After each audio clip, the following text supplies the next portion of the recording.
Втор пораз за македонска репрезентација на Европското првенство, 15-30 овој пат против Холандија. Ваш коментар после 60 одиграни минути? Ништо, кога требаше да одиграме, кога требаше да фатиме приклучок, направивме кардинални грешки и брзавме во напад. Не одигравме ништо она што се договоривме.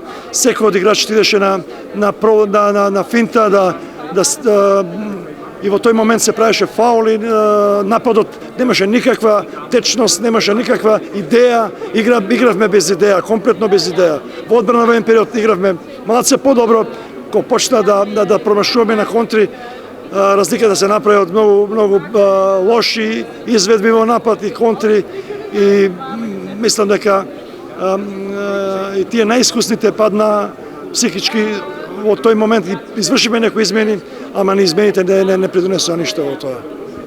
Холандија денеска тактизираше, можеби во почетокот на второто полувреме Македонија дури играше и подобро кога ги видовме главните бекови на Холандија на терен.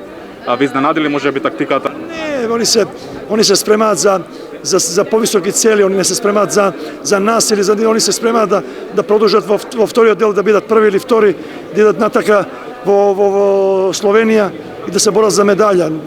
Мислам, самиот пристап нив е сосем друг.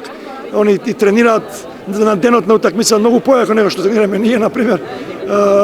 Нивната форма треба да биде уште подобра понатака. Мада и ова што покажа сега, покажа дека се една извонредна екипа.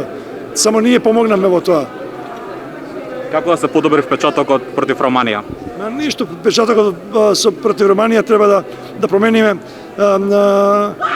начинот на кој играме, значи да не играме така, да не срљаме во грешки и од грешка во грешка, да имаме концентрација, да имаме одговорност во игра. Имаше многу играчи кои што нема одговорност во игра, шутира од неизградени позиции. Тоа ствараше контрагол, извади една исто другата ќе се случи. Мислам дека беа малце недисциплинирани во тој однос и само ако се преиспитаме и само ако промениме нешто, можеме да направиме некои промени во кои би изгледале подобро него што изгледавме денес.